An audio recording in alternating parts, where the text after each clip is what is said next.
Before we begin, a quick and important disclaimer. The information and concepts presented in this video regarding behavioral psychology, neurology, digital media consumption, and mental health trends are provided strictly for educational and informational purposes only. This content does not constitute professional psychological, psychiatric, medical, or clinical advice. Human behavior and neurological responses are deeply complex, and the data, historical trends, and case studies discussed in this series reflect generalized societal patterns, not individual clinical diagnoses or guaranteed psychological outcomes. If you are experiencing significant distress, anxiety, or disruptions to your daily life related to digital consumption or mental health, it is strongly advised that you consult a qualified, licensed healthcare professional. Always conduct your own due diligence, research the algorithms you interact with, and critically evaluate your personal digital habits. You are currently the unwitting target of the most sophisticated, well-funded, and legally sanctioned heist in human history. They are not breaking into your bank account, they are not stealing your physical property, and they are not compromising your identity. They are extracting the single most valuable and finite resource you possess, a resource you can never manufacture more of: your time, and by direct extension, your free will and cognitive focus. Right now, scattered across massive tech campuses in Silicon Valley, there are thousands of the world's brightest engineers, data scientists, and behavioral psychologists working relentlessly. Their multi-billion-dollar business models, the valuation of their entire corporate empires, depend entirely on you doing exactly what you are doing in this very second, staring at a glowing rectangle and refusing to look away. Consider the magnitude of this reality. By the time you go to sleep tonight, the average American will have tapped, swiped, clicked, and engaged with their smartphone over 2,600 times. If you live an average modern lifespan, demographic and historical trends suggest you will spend roughly 6 to 8 entire years of your waking life consuming social media. That is nearly a decade of human consciousness poured into a digital void. But here is the terrifying truth that is consistently buried beneath the glossy marketing campaigns of tech giants. This phenomenon is not happening because you lack discipline. It is not occurring because you are inherently lazy, unmotivated, or weak-willed.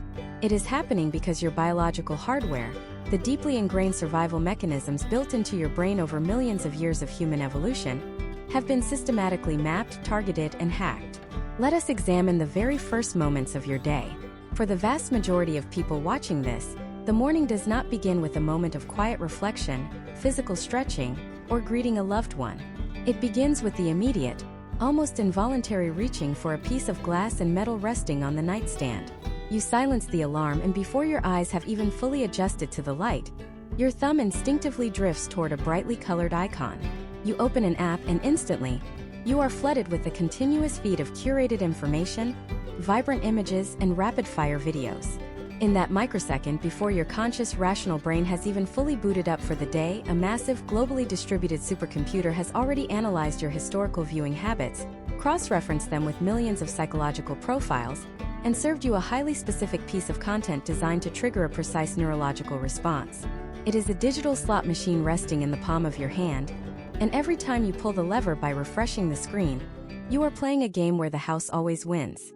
The engineers behind these platforms understand a fundamental truth about human psychology. We are deeply social creatures, historically dependent on tribe approval for physical survival.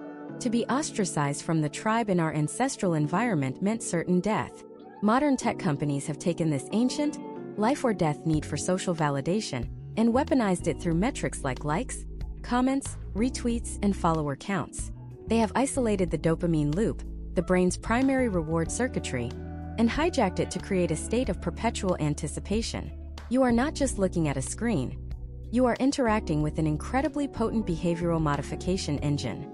This engine is constantly running split tests on your subconscious to figure out exactly what combination of colors, sounds, notifications, and social cues will keep you paralyzed on the couch for just 5 more minutes. And those 5 minutes, multiplied by billions of active users, generate the staggering advertising revenues that make these companies the most powerful entities on the planet. In this deep dive masterclass, we are not just going to complain about screen time or offer superficial productivity hacks that fail after 2 days. We are going to decode the exact psychological frameworks that keep you trapped in the endless scroll.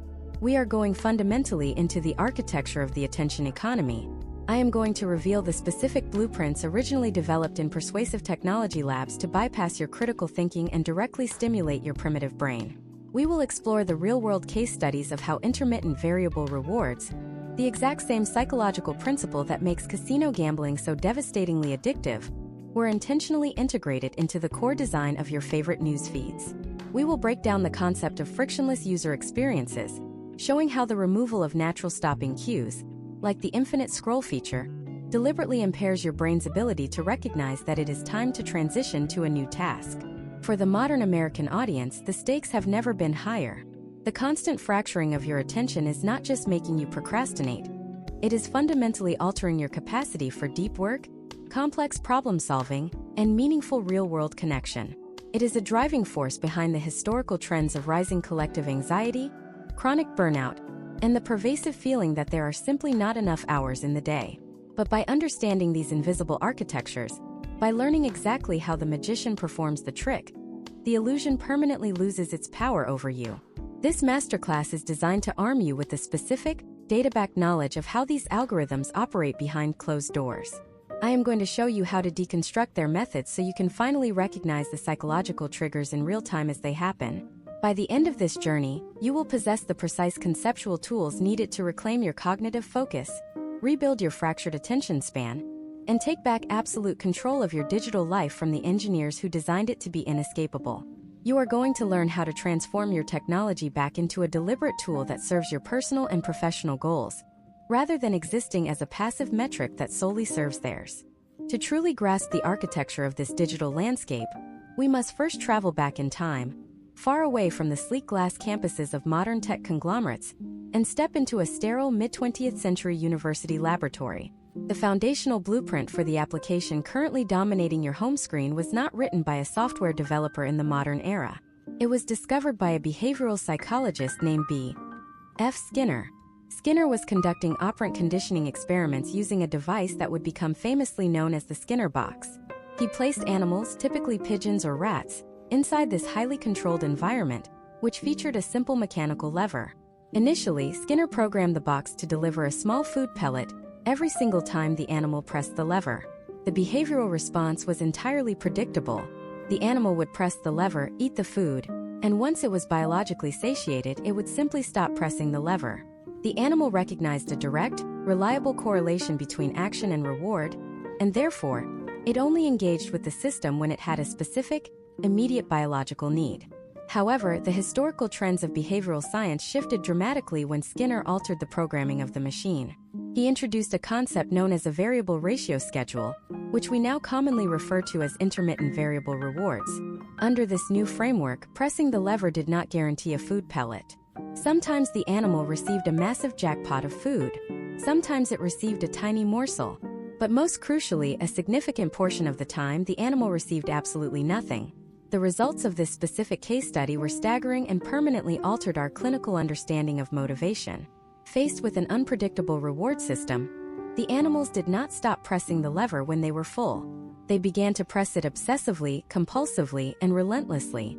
The sheer uncertainty of the outcome created a behavioral loop so powerful that the animals would prioritize pressing the lever over basic survival needs. They became hopelessly locked into the anticipation of the reward. Now, fast forward to the year 2026. Look closely at the device resting in your hand or sitting on your desk. You are holding the most advanced, meticulously engineered Skinner box ever constructed. And you are not the scientist observing the experiment. You are the subject inside the box. Imagine a scenario unfolding right now across the United States. Consider an average American named Michael, working as a financial analyst in a bustling corporate office. Michael is facing a dense, challenging spreadsheet that requires intense cognitive focus and critical problem-solving skills. His brain, naturally seeking to conserve energy, begins to experience the psychological friction and discomfort associated with difficult work. To his right, his smartphone sits face up on the desk. The screen illuminates silently, displaying a single vibrant red badge on a social media icon. The color red is not an aesthetic accident. Evolutionary biology has hardwired the human visual cortex to prioritize the color red above all others, as it historically signaled either ripe, nutrient-dense fruit or immediate physical danger. That tiny red dot bypasses Michael's rational thought process and taps directly into his primitive survival instincts. Michael picks up the phone and opens the application. He places his thumb on the screen and pulls the feed downward. For a fraction of a second, a small animated wheel spins at the top of the screen. This brief delay is not a technological limitation. It is an intentional, highly engineered feature. That spinning wheel is the digital equivalent of a slot machine spinning its reels. It is the moment of peak psychological tension. In that exact microsecond, Michael does not know what he is going to see. Will it be a life-changing career update from a colleague, a highly entertaining viral video, a message from an old friend, or a completely mundane advertisement? To understand why Michael cannot simply put the phone down, we must fundamentally correct a massive societal misconception about human neurology. Pop culture frequently mischaracterizes dopamine as the brain's pleasure chemical, associating it purely with happiness and satisfaction. This is a profound misunderstanding of neurobiology. Dopamine is not the molecule of pleasure. It is the molecule of anticipation, motivation, and relentless seeking. It is the evolutionary driver that forced our ancient ancestors to trek across hostile landscapes in search of water, or to hunt for food when they were not immediately hungry. When Michael pulls down to refresh his feed, his brain does not release a massive spike of dopamine when he finally watches a funny video. The massive neurological spike occurs in the exact fraction of a second before the video loads, during the phase of peak uncertainty. The tech companies have successfully identified the human biological imperative to seek out resources for survival, and they have hijacked it, redirecting that intense, primal motivation toward an infinite digital scroll. Because the rewards are intermittent and highly unpredictable, Michael's brain never reaches a state of satiation. If every single post on his feed was incredibly interesting, he would quickly become overwhelmed and put the phone down. If every post was incredibly boring, he would lose interest and walk away. The algorithm running behind the scenes is constantly calculating the exact mathematical ratio of mundane content to highly stimulating content required to keep him trapped in the seeking phase. It is a continuous, dynamic psychological manipulation designed to maximize his time on the device. Furthermore, the engineers recognized that in order to keep users engaged indefinitely, they had to systematically eradicate all natural stopping cues from the user experience. Historically, human media consumption was governed by inherent friction. A newspaper had a final page. A television broadcast had commercial breaks and a definitive ending sequence. A physical book had distinct chapters. These structural elements provided the brain with necessary physiological stopping cues, signaling that a specific task was complete and offering a moment to consciously evaluate whether to continue or transition to a new activity. Modern social platforms have deliberately assassinated the stopping cue. The implementation of the infinite scroll feature was a watershed moment in the attention economy. By entirely removing pagination and the physical requirement to click a button to load the next page, platforms created a frictionless environment where the content simply populates endlessly. Your brain is never given the structural permission to stop and think. Similarly, the autoplay functionality on video platforms strips away your conscious agency. Before your rational mind can make the deliberate decision to exit the application, the next piece of highly optimized content has already begun playing, capturing your visual and auditory attention and dragging you directly into the next dopamine cycle. You are no longer consuming media. The media is consuming your finite cognitive bandwidth. But the utilization of intermittent variable rewards and frictionless environmental design only represents the mechanical foundation of this psychological trap. These features explain why you keep pulling the digital lever, but they fail to account for the deep visceral emotional weight attached to these platforms. They do not explain the genuine psychological distress you experience when a post is ignored, or the euphoric rush of validation when you receive a sudden influx of likes.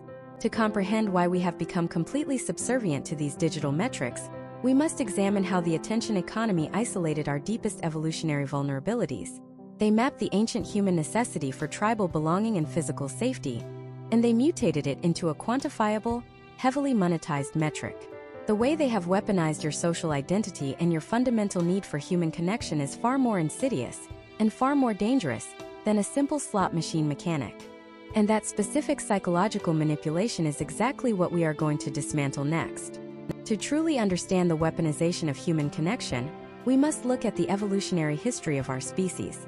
For hundreds of thousands of years, human beings survived not because we possessed the sharpest claws, the thickest hides, or the fastest legs. We survived entirely because of our capacity for extreme social cohesion. In the ancestral environment of the African savanna, isolation was an immediate death sentence. If you were ostracized from your tribe, you lost access to shared food, collective defense against predators, and shelter. Therefore, the human brain evolved to treat social rejection not as a minor emotional inconvenience, but as an existential life-or-death crisis. Neurological case studies and functional MRI scans consistently demonstrate that when a human being experiences social exclusion, the exact same neural pathways illuminate in the brain as when that person experiences severe physical pain. Your biology physically punishes you for being separated from the group. Now, step back into the reality of the year 2026. Social media conglomerates did not invent the human desire for social validation. They simply industrialized it. They took an ancient biological survival mechanism and distilled it into a quantifiable, highly visible metric. A share, a comment, or a follower count is not merely a digital interaction. To your primitive brain, it is a tangible measurement of your status within the global tribe. Imagine a scenario involving an American named Sarah, a 32-year-old project manager living in Austin, Texas. Sarah attends a social gathering, takes a carefully framed photograph, applies a specific filter to artificially enhance the lighting, and uploads it to her primary social network. The moment she presses publish, she is no longer merely sharing a memory. She has unconsciously submitted her social standing to a mechanized tribunal. For the next several hours, Sarah will experience a subtle vibrating undercurrent of anxiety. She will compulsively check her device, not because she needs specific information, but because she is seeking biological reassurance that she is accepted by her peers. The architects of these platforms understand this vulnerability with terrifying precision. Consider the invention of the read receipt and the typing awareness indicator. When Sarah sends a message and sees the small, pulsing animation of 3 dots indicating that the other person is typing, her brain immediately opens a psychological loop. The anticipation spikes.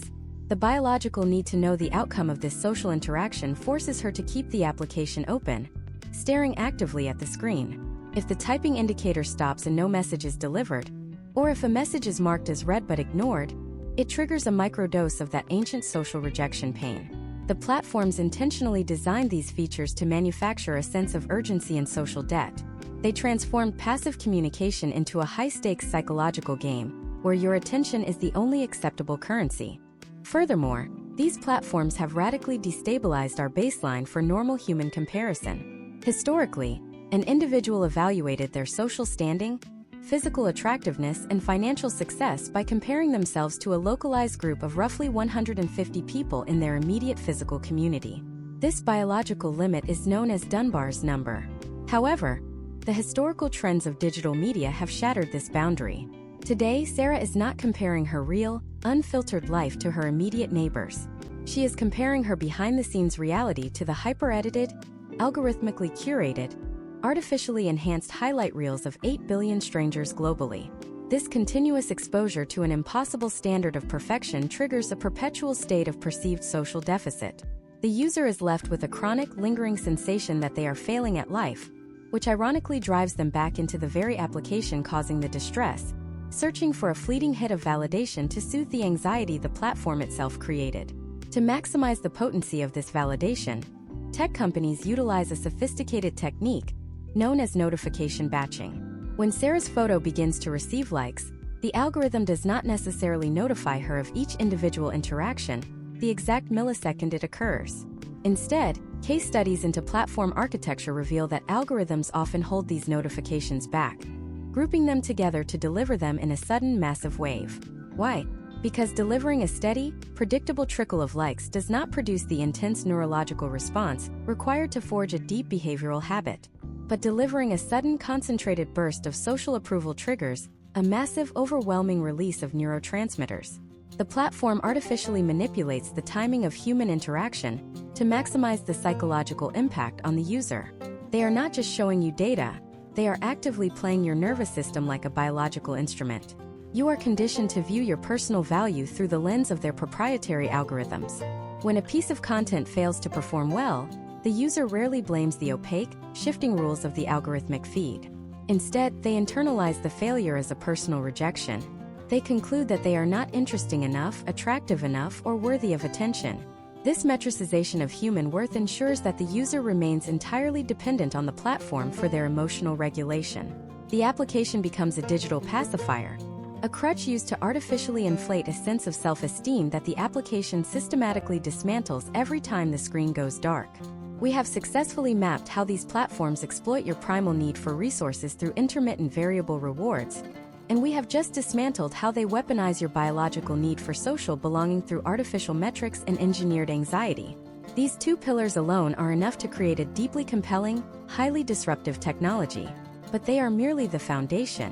What happens when these engineering teams realize that positive reinforcement and social validation, while powerful, are actually not the most effective human emotions for capturing sustained, long-term attention? What happens when the data definitively proves that the human brain will stare at a screen significantly longer when it is deeply afraid or profoundly angry?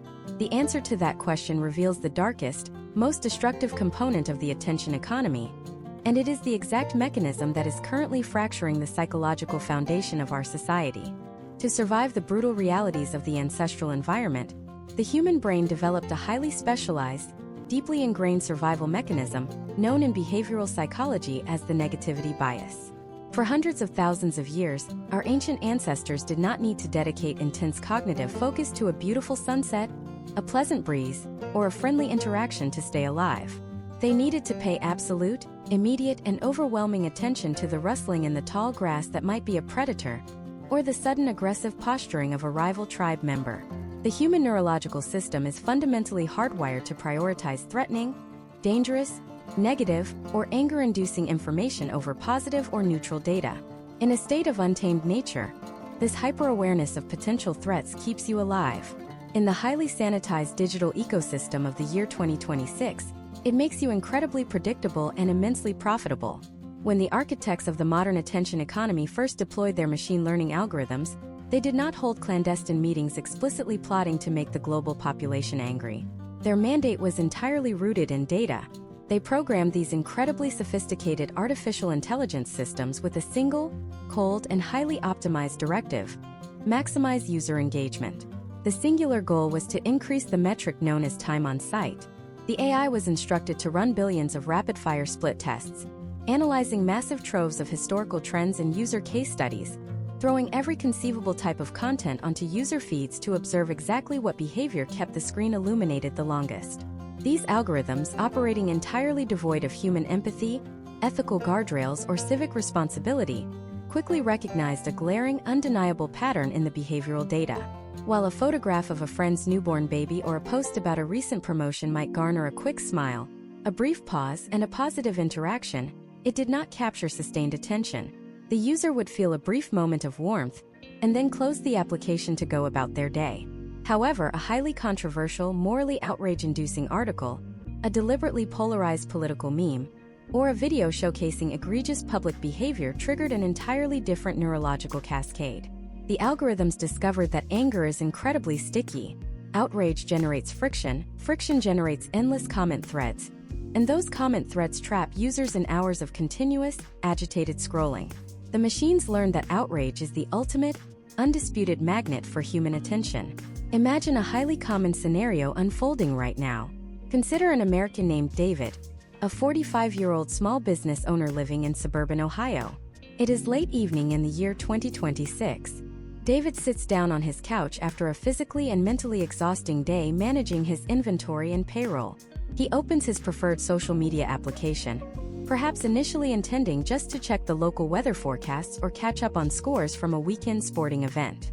He is looking for a moment of passive decompression. Instead, the platform's algorithm, having meticulously tracked David's previous click-through rates, his dwell time on specific topics, and even the micro-hesitations of his thumb over certain keywords, instantly serves him a hyper-partisan video clip. This clip is masterfully engineered. It is intentionally stripped of all surrounding context and features a prominent figure that David fundamentally disagrees with, making a statement deliberately framed to sound as offensive, condescending, and threatening to David's core values as possible. In that precise millisecond, David's rational, logical prefrontal cortex is entirely bypassed. His brain does not process the video as a harmless arrangement of pixels on a digital abstraction. His amygdala, the primitive fear and threat detection center of the brain, perceives a direct, immediate assault on his conceptual tribe and his moral worldview. His physical body initiates an involuntary fight-or-flight response. Cortisol, the primary stress hormone, and adrenaline flood his bloodstream. His breathing becomes slightly shallower, his heart rate elevates, and his pupils dilate. He is now angry, highly defensive, and entirely hyper-focused on the glowing rectangle in his hands. David instinctively taps into the comments section, feeling a deep, biological urge to defend his territory and his beliefs. He spends the next 45 minutes typing out fervent responses to completely anonymous strangers. He reads deeply inflammatory counter-arguments that only serve to spike his blood pressure further. As he scrolls, the algorithm seamlessly serves up the next piece of optimized outrage, and then the next, tumbling him down a highly personalized rabbit hole of extreme content designed to keep his neurological fire burning. This is not an isolated, unfortunate incident. It is a systematic, industrialized process, occurring billions of times a day across the United States alone. To maintain this incredibly lucrative level of high-stakes, adrenaline-fueled engagement, the platforms must actively systematically suppress nuance, context, and empathy. Historical trends in digital media consumption demonstrate with absolute clarity that moderate, well-reasoned, and empathetic content simply does not generate the necessary emotional friction to capture sustained, multi-hour attention. Therefore, the algorithm buries the moderate voices. It artificially amplifies the loudest, most extreme, and most aggressive fringes of society, pushing them to the absolute center of the public square. It creates a heavily distorted, algorithmic funhouse mirror of reality, convincing users like David that the outside world is inherently more dangerous, chaotic, divided, and hostile than it actually is. To ensure that this manufactured outrage never accidentally dissipates, the platforms construct sophisticated digital echo chambers around their users. Once the behavioral modeling system identifies the specific ideological triggers that reliably capture David's attention, it surrounds him almost exclusively with content that confirms his pre-existing biases and aggressively demonizes his perceived enemies. It systematically starves him of diverse viewpoints or humanizing stories about people who think differently than he does. This is not a malfunction or a glitch in the technology. It is the core architectural feature. If David were suddenly exposed to reasonable, calming, or empathetic content from an opposing viewpoint, his anger might cool, his biological threat response would deactivate, his cortisol levels would drop to baseline, and he would likely put the device away and go to sleep. The platform's entire revenue model mathematically collapses the exact moment the user achieves emotional equilibrium and peace of mind. The potential outcomes of this continuous planetary-scale psychological manipulation are deeply concerning. We are actively witnessing the deliberate weaponization of human friction. The algorithms have decisively calculated that the most efficient method to monopolize your finite, irreplaceable time is to keep you trapped in a perpetual state of low-grade, agitated exhaustion. You are quite literally being farmed for your outrage.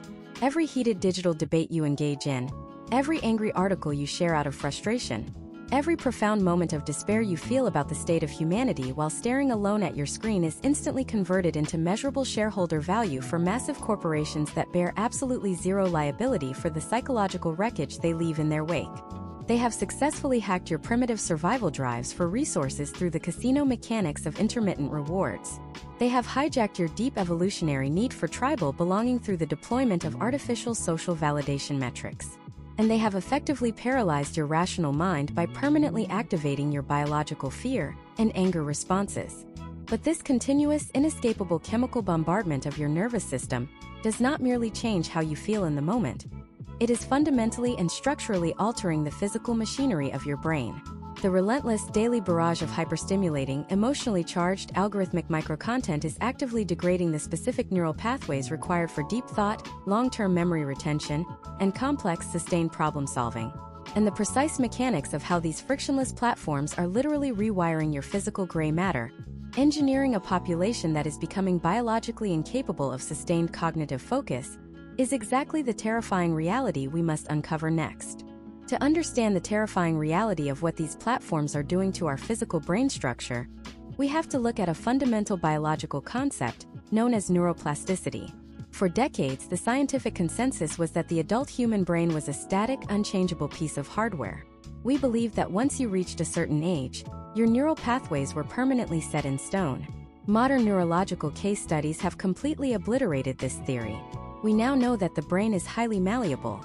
It is constantly remodeling itself based on the environmental stimuli it interacts with most frequently.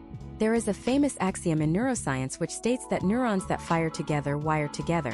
If you practice playing the piano every single day, the specific neural networks responsible for fine motor control and musical comprehension will physically thicken and become more efficient. Your brain physically adapts to make the task easier over time. Now, apply this biological reality to the digital landscape of the year 2026. When you spend 3, 4, or 5 hours a day swiping through an infinite feed of hypercompressed, highly stimulating short-form videos, you are not simply consuming entertainment. You are engaging in a rigorous, high-intensity neurological training regimen. You are actively conditioning your brain to expect a complete shift in context, narrative, and emotional tone every 10 to 15 seconds. Historical trends in media consumption show a staggering compression of narrative structures. We have moved from 2-hour films to 20-minute television episodes, to 10-minute video essays, down to 15-second vertical clips. The algorithms have systematically isolated the climax of human entertainment and stripped away the setup, the context, and the resolution. You are being force-fed a continuous, unyielding stream of digital punchlines. Imagine a scenario unfolding on a university campus right now. Meet Emily, a 19-year-old college sophomore studying pre-law. It is a Tuesday evening and Emily is sitting in the university library, facing a dense 40-page legal brief that she must comprehend for a seminar the next morning. This task requires deep work. It requires sustained, unbroken cognitive focus, the ability to hold complex, contradictory ideas in her mind simultaneously, and the patience to follow a slow, methodical, logical argument.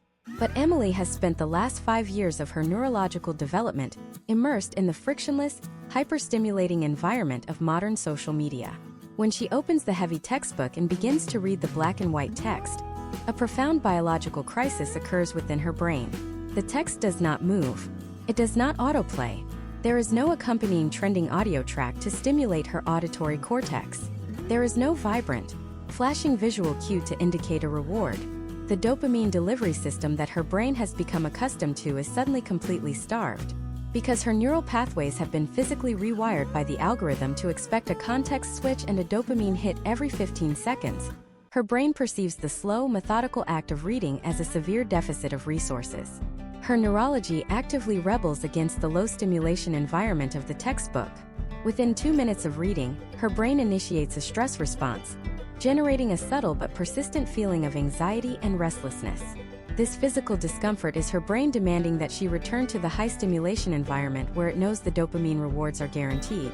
Emily feels an overwhelming, almost involuntary physical compulsion to reach for her phone, just to check a single notification, just to get a microdose of the stimulation her brain is craving. When she gives in and glances at the screen, she falls victim to one of the most destructive cognitive traps of the modern era: the myth of multitasking. Many people falsely believe they can quickly check a message, read a headline, and instantly snap back into a state of deep focus. Extensive case studies in cognitive psychology prove this is biologically impossible. The human brain cannot parallel process complex tasks. It can only rapidly switch between them. And every single time you switch your attention from your primary task to a digital distraction and back again, you suffer from a phenomenon known as attention residue. When Emily looks away from her legal brief to read a text message about weekend plans, a significant portion of her cognitive processing power remains stuck thinking about that message, even after she puts the phone down and looks back at the book. Her brain is still unconsciously processing the social dynamics of the text, while she is consciously trying to read about contract law. Clinical data indicates that it takes an average of 23 minutes for the human brain to fully clear that attention residue and return to a state of absolute, uninterrupted flow. Now, consider the mathematical implications of this biological limitation. If the average American in 2026 receives a push notification, an email, or a social media alert every 15 minutes, it means they are perpetually suffering from attention residue. They are never actually entering a state of deep cognitive flow. They are spending their entire day operating in a fragmented, shallow state of constant rapid-fire task switching. This process requires a massive amount of metabolic energy, which is precisely why you can sit at a desk staring at screens all day, doing zero physical labor, and still feel profoundly physically exhausted by 5 in the evening. The algorithm is literally draining your biological battery by forcing your brain to constantly reorient itself to new, irrelevant data streams. The potential outcomes of this collective rewiring are staggering. We are engineering a society that is becoming fundamentally incapable of solving complex, long-term problems. Deep work is the engine of human progress. It is the mental state required to write a novel, formulate a scientific breakthrough, build a complex business strategy, or truly understand another human being's perspective. By deliberately fracturing our attention spans to serve an advertising business model, these platforms are effectively capping human intellectual potential.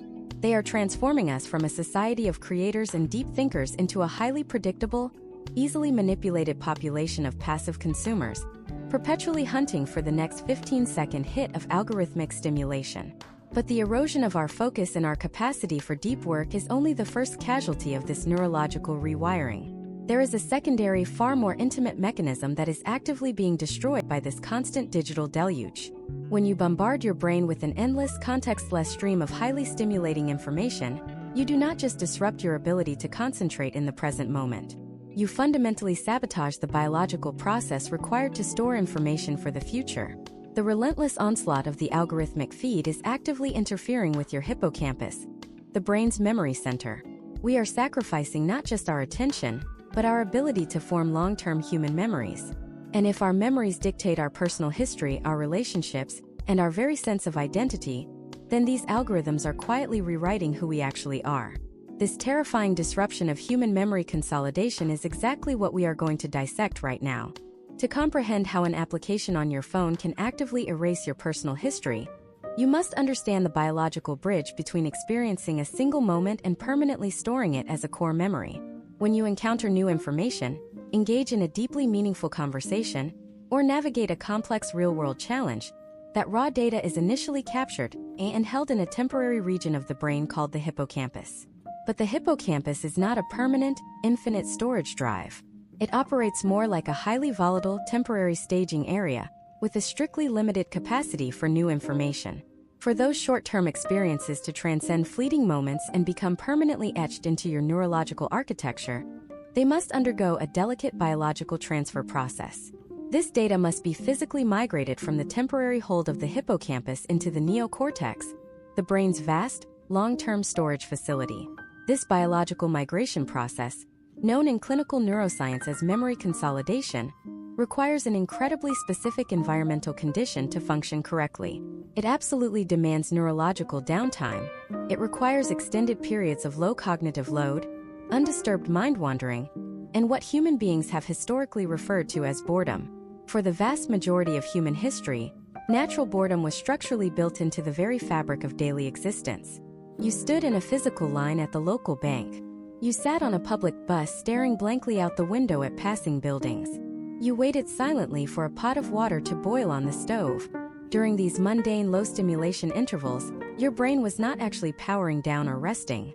It was shifting into a highly active, crucial biological state known as the default mode network.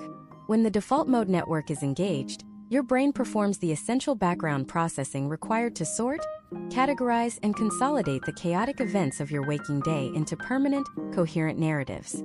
But in the hyperconnected digital ecosystem of the year 2026, the technology industry has successfully and systematically eradicated human boredom. They have categorized your natural biological idle time as a market inefficiency, a void of unmonetized attention, and they have ruthlessly filled every spare microsecond of your life with a highly optimized algorithmic feed. Imagine a highly common scenario playing out right now in a major American city. Let us observe Marcus, a 28-year-old structural architect living in Chicago. Marcus has just walked out of a highly stressful, but incredibly rewarding afternoon meeting, where his firm's design proposal was finally approved by a major corporate client. This is a pivotal, emotionally charged moment in his professional career. Just 1 decade ago, the standard human behavior would be to walk out of that corporate building, descend into the subway station, and simply sit quietly with the magnitude of that experience. During that quiet 40-minute commute home, his default mode network would activate. His hippocampus would begin the delicate work of transferring the emotional resonance, the specific details of the complex conversation, and the visceral feeling of triumph into his long-term memory. He would be literally, biologically constructing the narrative arc of his own life. But Marcus currently resides entirely within the modern attention economy. The exact instant the elevator doors close behind him, A subtle but undeniable psychological discomfort washes over his nervous system. It is the sudden jarring absence of algorithmic stimulation. Within 3 seconds of leaving the meeting, his hand involuntarily reaches into his jacket pocket. He pulls out his smartphone and opens a highly popular short-form video application. For the entire 40-minute subway ride, he furiously and compulsively scrolls through an endless barrage of hyper-stimulating 60-second clips. He watches a comedian perform a quick routine, followed immediately by a polarized political rant, then a rapid-fire cooking tutorial, and finally a loud, visually chaotic dance trend. He is forcing his brain to rapidly switch cognitive contexts every few seconds, constantly chasing the next microdose of digital dopamine. What is occurring inside Marcus's brain during this seemingly harmless commute is a biological tragedy. By instantly flooding his visual and auditory processing centers with high-intensity, completely irrelevant algorithmic data, he is creating a massive neurological traffic jam. The new intensely stimulating inputs from the rapid-fire videos actively overwhelm and overwrite the fragile, newly formed neural pathways holding the precious memory of his successful meeting. He is continuously clearing his own short-term memory buffer before the critical data ever has a chance to consolidate into the neocortex. Clinical studies in cognitive science refer to this destructive phenomenon as retrograde interference. The constant, unyielding influx of new digital information actively destroys the retention of recently acquired real-world experiences. When Marcus finally arrives at his apartment, he will possess a vague, abstract understanding that the client meeting went well, but the deep, visceral details, the subtle facial expressions of his colleagues, and the profound texture of the experience that actually makes it a core memory will be completely fractured, heavily diluted, or entirely erased from his biological hard drive. This severe neurological disruption is further compounded by a secondary, equally insidious behavioral shift known in modern psychology as the photo-taking impairment effect. The massive tech conglomerates have successfully convinced the public that we no longer need to rely on our biological memory systems because we carry an infinite, high-definition digital archive in our pockets at all times. We have effectively outsourced the function of our hippocampus to remote cloud servers. Consider another scenario unfolding in Seattle in 2026. Jessica, a 35-year-old mother, is attending her daughter's elementary school theatrical performance. When her daughter steps onto the stage for her solo, Jessica's immediate instinct is not to be biologically present and encode the powerful emotional weight of the moment. Her ingrained algorithmic instinct is to immediately place a piece of glass between herself and her child's achievement, meticulously prioritize the digital framing, and capture the video file. Historical trends in behavioral research demonstrate with absolute clarity that the physical act of using a device to document an event actively signals to the human brain that it no longer needs to dedicate cognitive resources to remembering the details. Your brain categorizes the smartphone as a secure external hard drive. It efficiently and ruthlessly decides to discard the biological memory because it assumes the digital copy is perfectly safe. But a digital video file is completely sterile. It is entirely devoid of the rich emotional context, the ambient temperature of the room, the physical sensations of pride in Jessica's chest, and the internal narrative that makes a biological memory inherently valuable to human consciousness. We are continuously trading rich, multidimensional human experiences for flat, two-dimensional digital receipts. We are accumulating massive, terabyte-sized databases of captured moments while simultaneously hollowing out our internal biological capacity to actually feel and remember them. This is precisely where the architecture of the modern attention economy transitions from simply being a chronic distraction to becoming existentially dangerous to the human condition. Your personal identity, your fundamental bedrock understanding of who you are as an individual, is not a static physical object. It is a continuously evolving narrative constructed entirely from your consolidated long-term memories.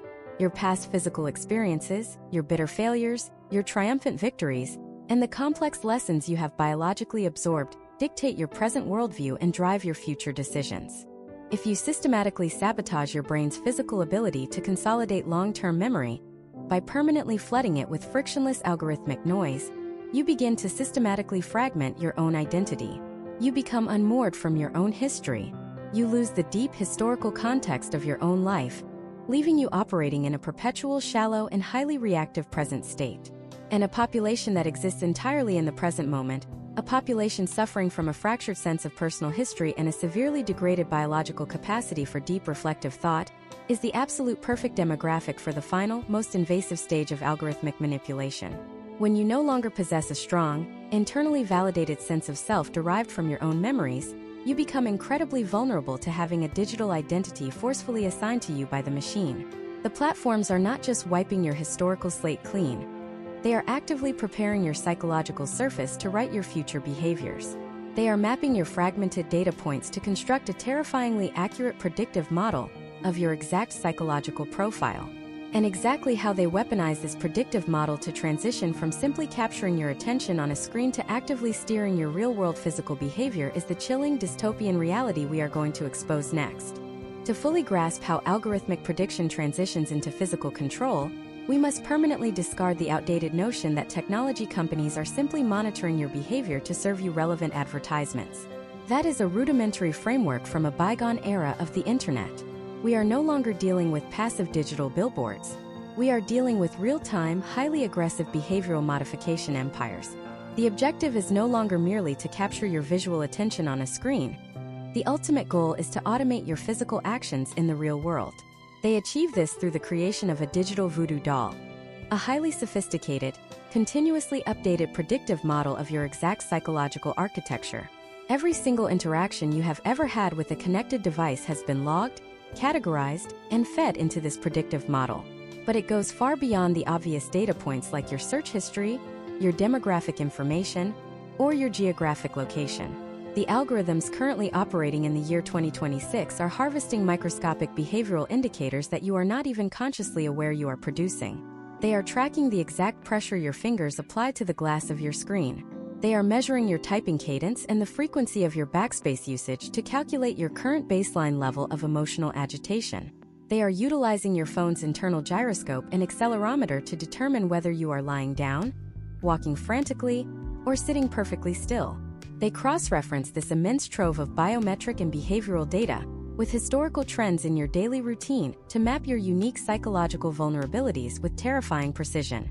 Inside massive, environmentally controlled server farms, an artificial intelligence is constantly running millions of simulated scenarios using your digital avatar. The machine is conducting rapid-fire A/B testing on this simulated version of you, asking itself highly specific questions. If we introduce this specific stimulus at this exact time of day, under these exact environmental conditions, what is the mathematical probability that the user will execute the desired physical action? The algorithm plays out countless variations of your potential future until it identifies the single sequence of events that yields the highest statistical likelihood of compliance. Let us examine how this theoretical framework translates into physical reality through a deeply common case study. Imagine an American named Chloe, a 29-year-old registered nurse living in Atlanta. It is a rainy Thursday evening in the year 2026. Chloe has just completed an exhausting, high-stress 12-hour shift at the hospital. One of her primary personal goals for the year is to save money to purchase a home and to strictly manage her dietary habits. Consciously, she has every intention of driving straight to her apartment, cooking a healthy meal she prepared the day before, and going to sleep. However, the behavioral predictive model assigned to Chloe possesses a much deeper understanding of her current physiological and psychological state than she does. The system knows from historical trends that Thursday evenings following consecutive work shifts represent the absolute lowest point of her cognitive willpower.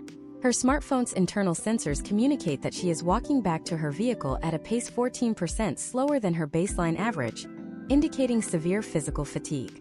The algorithm also notes that the ambient lighting is low and the local weather is highly unappealing, further compounding her desire for immediate, effortless comfort.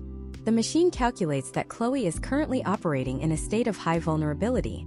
It does not simply wait for her to open a social media application. It launches a preemptive algorithmic strike.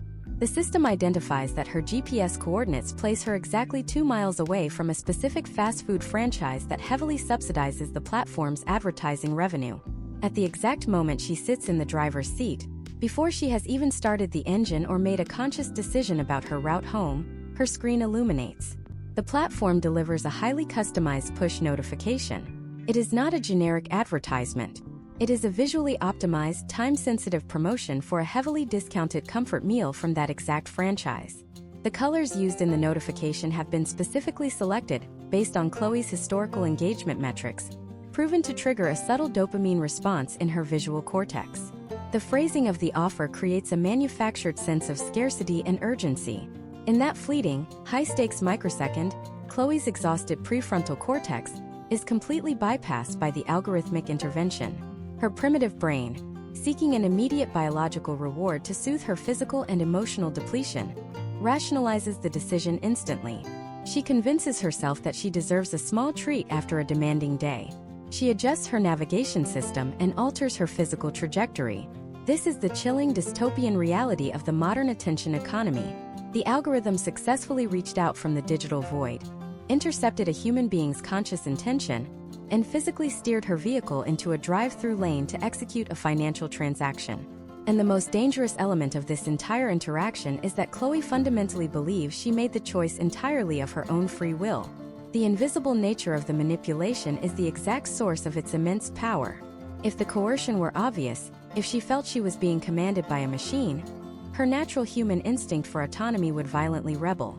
By masking the behavioral steering as a serendipitous convenience or a personalized reward, the platform ensures absolute compliance without ever triggering the user's psychological defense mechanisms. This capability represents a monumental shift in the history of human commerce. These tech conglomerates are no longer simply in the business of selling software or digital advertising space. They are operating a highly lucrative futures market on human behavior. They are selling the potential outcomes of your physical life to the highest bidder. When a corporation purchases access to these predictive models, they are not buying the opportunity to show you a product. They are purchasing the algorithmic certainty that they can slightly, imperceptibly alter your physical reality to serve their financial interests. We have allowed a handful of private, deeply opaque organizations to construct a planetary-scale infrastructure of behavioral modification.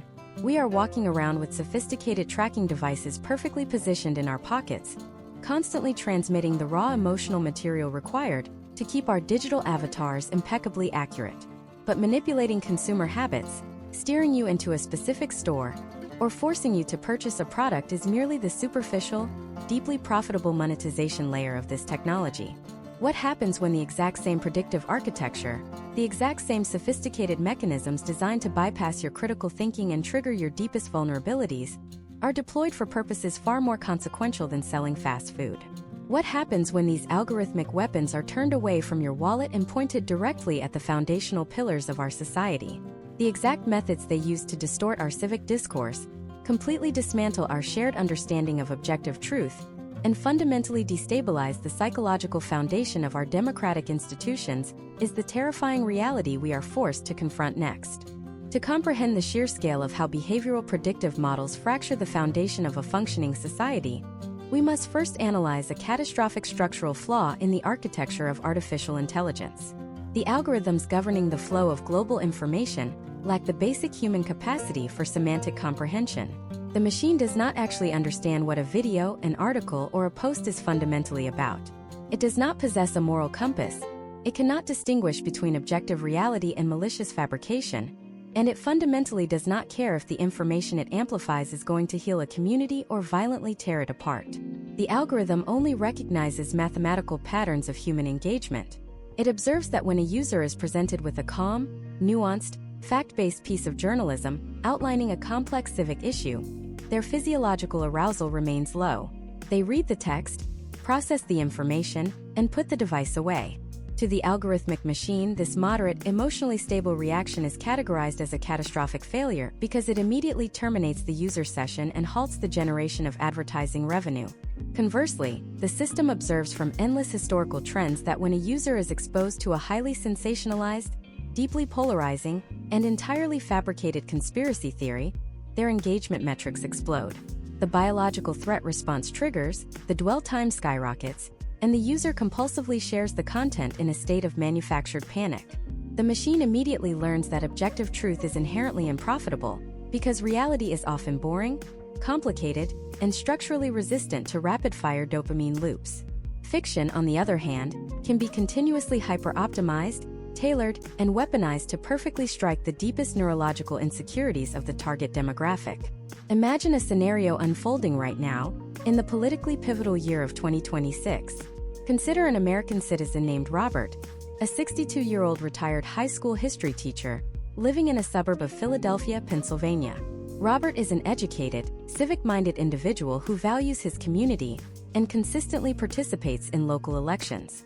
On a Tuesday morning, he opens his digital news feed and pauses for exactly 4 seconds on a mundane article regarding a new municipal zoning ordinance related to local water treatment facilities. He does not click the article. He merely stops scrolling long enough for the algorithm's sophisticated eye tracking and dwell time metrics to register a micro-interest in the topic of local infrastructure. That 4-second pause is all the behavioral data the machine requires to initiate a cascading sequence of psychological manipulation. The algorithmic recommendation engine operates on a principle known as collaborative filtering. It instantly takes Robert's massive digital profile and cross-references it with millions of other users who share his demographic markers, his geographic location, and his past viewing habits. The system identifies a cluster of lookalike profiles, users who are highly similar to Robert, but who are stationed much further down an extremist digital rabbit hole. The machine calculates a high mathematical probability that if Robert paused on the water treatment article, he is currently highly susceptible to the same emotionally charged content that successfully captured the sustained attention of his lookalike cohort. The very next time Robert refreshes his feed, the algorithm does not show him another local news article. It serves him a slickly produced, highly emotive video from an unverified source claiming that the new municipal zoning ordinance is actually a covert operation by malicious external actors to poison the local water supply and seize private property. The video utilizes intense, ominous background music, rapidly cut imagery of industrial decay, and aggressive, fear-inducing rhetoric. It is perfectly engineered to bypass Robert's rational, historical training and strike directly at his primitive amygdala. His physiological stress response activates. He feels a sudden profound sense of threat to his family and his community. He clicks the video, watches it to completion, and dives into the comment section to seek validation for his newly triggered anxiety. In that exact moment, the algorithm registers a massive success. It has successfully migrated Robert from a state of passive consumption into a state of active, highly profitable agitation. But the machine does not stop there. It recognizes that to maintain this lucrative emotional state, it must systematically isolate Robert from any conflicting information that might calm his nervous system. Over the next several weeks, the algorithm constructs a virtually impenetrable digital fortress around him, an environment sociologists refer to as epistemic closure. The system ruthlessly suppresses content from mainstream local journalists, city council representatives, or moderate neighbors explaining the actual mundane reality of the zoning ordinance. Instead, it forcefully inundates his screen with increasingly extreme, paranoid, and terrifying content that reinforces the initial fabricated narrative. Robert believes with absolute sincerity that he is an independent thinker conducting his own rigorous research. He feels a deep sense of agency as he connects the digital dots and uncovers what he perceives to be a massive cover-up. But this agency is entirely an illusion. Robert is not exploring a vast, open library of human knowledge. He is walking down a tightly controlled, invisible algorithmic corridor designed by a supercomputer to manipulate his specific psychological vulnerabilities. The machine is actively providing the syllabus, aggressively grading the paper, and securely locking the doors to the outside world. He is being methodically radicalized by an automated mathematical equation, whose sole directive is to maximize shareholder value by keeping his eyes glued to the screen. Now, take this precise, highly optimized mechanism of individual psychological manipulation and multiply it by 250 million active voters across the United States. The potential outcomes for the structural integrity of a democratic republic are historically unprecedented. We are actively witnessing the complete fragmentation of shared human reality. Democracy is fundamentally reliant on the basic premise that while citizens may fiercely disagree on policy solutions, they generally operate from a shared baseline of objective facts. But the attention economy has completely obliterated this shared baseline. Because the algorithm prioritizes personalized emotional friction over universal truth, it actively constructs completely different, mathematically customized realities for every single user. Robert and his next-door neighbor can stand on their respective front porches, look at the exact same physical street, and exist in two completely incompatible digital universes. The neighbor's algorithmic feed might be feeding them a completely different, equally terrifying, and entirely fabricated narrative designed to trigger a completely separate set of biological insecurities. When these two citizens attempt to engage in civic discourse, they cannot find common ground because they no longer inhabit the same factual ecosystem. This is not mere political disagreement. This is the weaponized destruction of a shared societal narrative. The historical trends of the last decade clearly demonstrate that this reality fragmentation directly drives effective polarization. This is the clinical term for when citizens do not simply disagree with their political opponents, but actively view them as a profound, existential threat to their physical survival. The algorithm mathematically requires you to hate your neighbor, because hatred is the ultimate driver of infinite scrolling. It relies on the complete dehumanization of the other side to keep the friction high and the digital advertising revenue flowing. We have allowed a handful of unaccountable technology executives to unleash a globally distributed, highly autonomous behavioral modification engine that actively feeds on the psychological stability of our communities. They have replaced the public square with an automated coliseum where our deepest primal fears are pitted against each other for profit.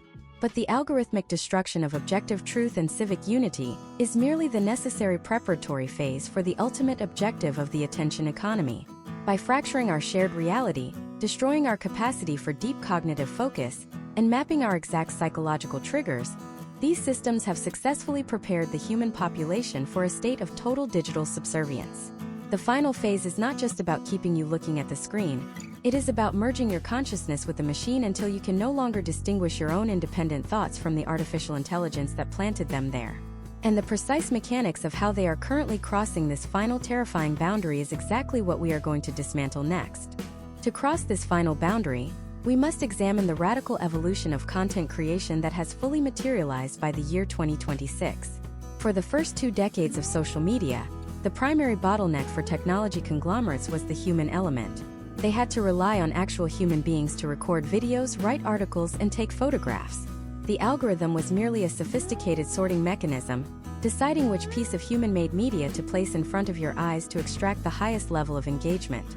But human beings are inherently unpredictable, slow, and constrained by physical reality. The ultimate objective of the attention economy was always to eliminate the human bottleneck entirely. Today, through the exponential advancement of generative artificial intelligence, the platforms are no longer simply curating your reality from a limited pool of existing content. They are actively synthesizing it, manufacturing bespoke, photorealistic digital environments rendered in real time, specifically designed to bypass your unique psychological defenses. We are entering the era of algorithmic determinism, a phase where the machine does not just predict your behavior, but actively dictates your desires before you even consciously formulate them. To understand how this hostile takeover of the human internal monologue operates, consider a case study involving an American named Olivia. Olivia is a 22-year-old recent university graduate living in Seattle, Washington. Like millions of people in her demographic, she is currently facing a massive, anxiety-inducing life transition. She does not know what career path to pursue, where to live, or what constitutes a meaningful life. Historically, a young adult in this highly vulnerable psychological state would rely on internal reflection, long conversations with mentors, trial and error in the physical world, and the slow biological maturation of their prefrontal cortex to forge their own authentic identity. But Olivia exists in a hyper-connected digital ecosystem. When she feels the acute, physical discomfort of uncertainty about her future, her conditioned response is not to sit in silence and think. Her biological reflex is to reach for her device and open her feed, unconsciously seeking external direction to soothe her internal anxiety. The behavioral predictive model assigned to Olivia immediately detects this highly vulnerable state. The system analyzes her recent search queries regarding entry-level salaries, measures the increased dwell time she spends looking at travel photography, and cross-references this with biometric data harvested from her smartwatch indicating elevated resting cortisol levels. The machine mathematically deduces that Olivia is experiencing an identity crisis and is desperate for a pre-packaged life purpose. Instead of showing her content created by real people navigating similar struggles, the platform deploys its generative artificial intelligence to construct a synthetic hyperreality. In the span of milliseconds, the system generates a series of photorealistic, highly stylized videos depicting a completely fabricated lifestyle. The machine knows from historical trends in Olivia's digital footprint that she responds positively to muted earth tones, lo-fi acoustic music, and imagery of the Pacific Northwest. Therefore, the AI generates a completely synthetic digital influencer, An avatar possessing facial features mathematically calculated to maximize Olivia's trust and parasocial bonding. This completely fake entity begins narrating a beautifully curated day in the life video about being a freelance digital marketing consultant living in a picturesque cabin. This video was not filmed. It was calculated. Every single pixel, every subtle change in the audio track, and every carefully scripted word spoken by the synthetic avatar was dynamically generated to exploit Olivia's specific psychological profile. The machine is presenting her with a meticulously engineered vision of success that feels incredibly deeply personal, serendipitous, and intensely desirable. As Olivia watches this synthetic content, her brain releases a massive wave of dopamine, mistaking this algorithmically generated illusion for a genuine revelation about her own internal desires. The terrifying reality of this interaction is the concept of cognitive offloading. When Olivia continuously relies on the algorithm to present her with optimized visions of what she should want, the specific neural pathways in her brain responsible for self-directed goal setting and independent critical thought begin to rapidly atrophy. She stops asking herself what she actually desires, because the machine is constantly serving her a mathematically perfect simulation of a life that feels infinitely better than the messy, unoptimized reality of her current existence. She begins to align her real-world physical choices, her financial investments, and her career trajectory with the completely fabricated aesthetic dictated by the artificial intelligence. The algorithm has successfully achieved the ultimate level of behavioral modification. It has bypassed her external behavior and infiltrated her foundational sense of self. It has planted a synthetic desire so deeply within her subconscious that she will passionately defend it as her own independent thought. She will spend years of her actual finite human life attempting to replicate a digital mirage that was specifically rendered to keep her trapped within the consumer ecosystem of the platform's highest-bidding advertisers. The platforms have essentially built a planetary-scale Skinner box where the reward is no longer just social validation or a fleeting moment of entertainment, but the artificial resolution of the human existential crisis. When you extrapolate this mechanism across billions of users, the potential outcomes for human culture are devastating. We are witnessing the rapid homogenization of human ambition. The algorithms ruthlessly suppress eccentric, inefficient, or unprofitable life paths, actively steering the global population toward a narrow, highly monetizable set of behaviors. Real human culture, which is fundamentally born from localized friction, physical geography, and shared authentic experiences, is being systematically strip-mined and replaced by a frictionless, globally synchronized, algorithmically generated monoculture. We are being reduced from autonomous creators of our own destiny to highly predictable biological nodes processing a synthetic digital script. You have now seen the complete architecture of the invisible prison. You understand how the casino mechanics of variable rewards hijack your primal survival instincts.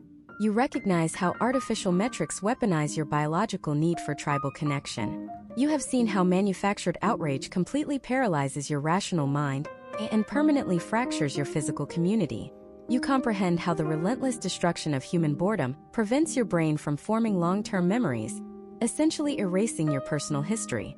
And you have just witnessed how generative artificial intelligence exploits that empty psychological space to plant synthetic desires, effectively robbing you of your free will and your internal monologue. The machine has mapped your vulnerabilities, claimed your attention, and fundamentally rewritten your neurological hardware. The deep, systemic nature of this psychological manipulation makes it seem entirely inescapable. It feels as though the algorithms have already won, and the only remaining option is absolute surrender to the digital void. But that conclusion is a mathematically calculated lie. The engineers who built these systems intentionally designed them to feel invincible, but they are terrified of a very specific, highly actionable set of biological countermeasures that they cannot patch, update, or algorithmically suppress. Reclaiming your cognitive sovereignty requires executing a deliberate, methodical rebellion against the infrastructure of the attention economy itself. And exactly how you implement those precise, step-by-step protocols to permanently shatter the illusion and rebuild your fractured mind is the vital life-saving blueprint we are going to execute in the final chapter of this masterclass. To successfully execute this rebellion, you must immediately discard the single most destructive myth currently propagated by the modern productivity industry. You must permanently stop relying on human willpower to regulate your digital consumption. Willpower is not a moral virtue. It is a finite, highly volatile, and metabolically expensive biological resource. It is entirely dependent on your blood glucose levels, your circadian rhythm, and your daily systemic stress. When you attempt to fight a multi-billion-dollar algorithmic supercomputer using sheer mental discipline at the end of a grueling workday, you are bringing a biological butter knife to an industrialized psychological gunfight. The engineers in Silicon Valley are counting on you to rely on willpower, because clinical data and historical trends prove with absolute certainty that human willpower eventually collapses. True digital sovereignty is not achieved through mental endurance. It is achieved through the deliberate, systemic engineering of physical friction. The first protocol you must deploy is visual desensitization. We have thoroughly established that the technology industry weaponizes evolutionary biology by utilizing high-saturation reds, vibrant blues, and specifically engineered color palettes to trigger the threat and reward centers of your visual cortex. To neutralize this biological attack, you must strip the digital casino of its neon lights. You must go into the accessibility settings of your smartphone and permanently switch the display to grayscale. Imagine a scenario involving a U.S. citizen named William, a 34-year-old logistical manager living in Denver, Colorado in the year 2026. William decides to implement the grayscale protocol. When he reaches for his device in a moment of boredom, he no longer sees a vibrant, hyper-stimulating digital playground. He sees a dull utilitarian slab of gray glass. By systematically draining the color from the interface, William starves his optic nerve of the anticipated visual dopamine spike. The psychological case studies on this specific intervention are staggering. Without the artificial color cues telling the brain what to prioritize, the user suddenly recognizes the underlying mundane reality of the application. The digital slot machine is instantly transformed back into a boring, functional tool, fundamentally breaking the compulsive visual loop. The second protocol requires the absolute severing of the behavioral trigger mechanism. The platforms rely on push notifications to reach into your physical environment and drag your attention back into the digital ecosystem. These notifications are the precisely timed lever pulls of the operant conditioning chamber. You must execute a ruthless, uncompromising notification purge. This does not mean simply utilizing a temporary focus mode.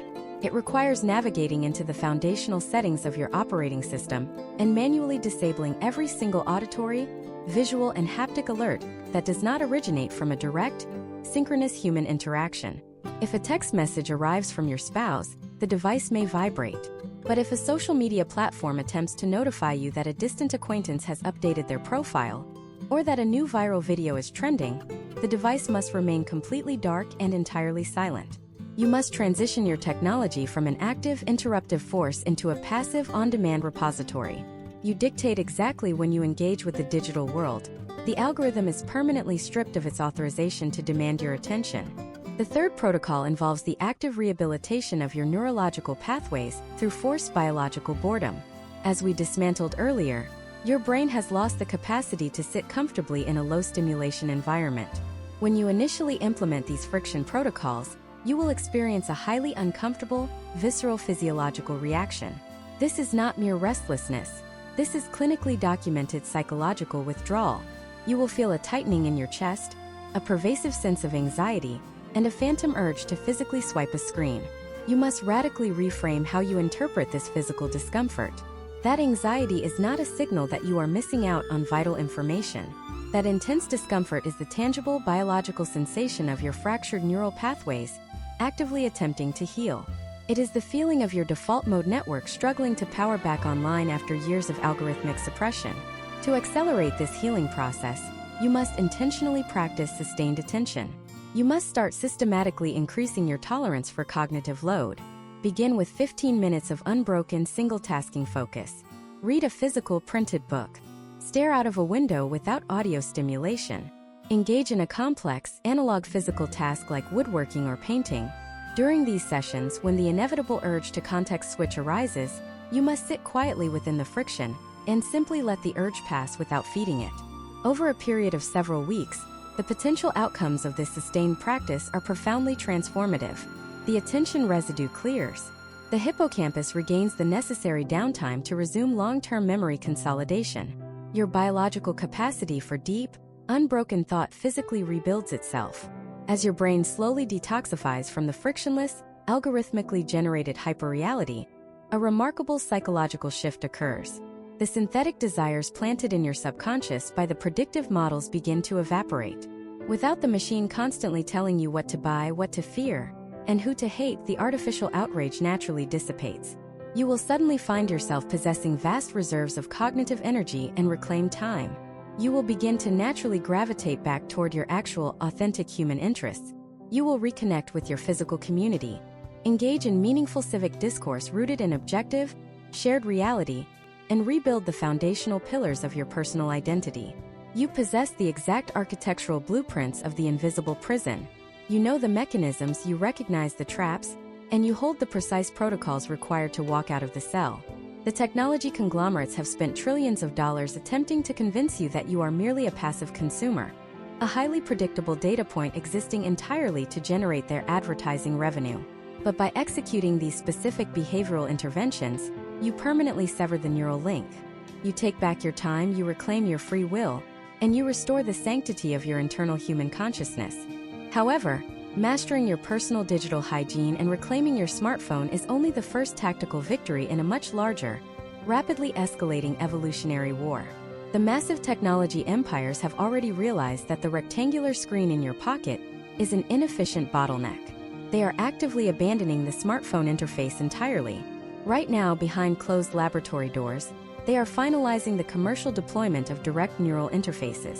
They are building microscopic biometric mesh networks designed to be physically integrated into your cerebral cortex.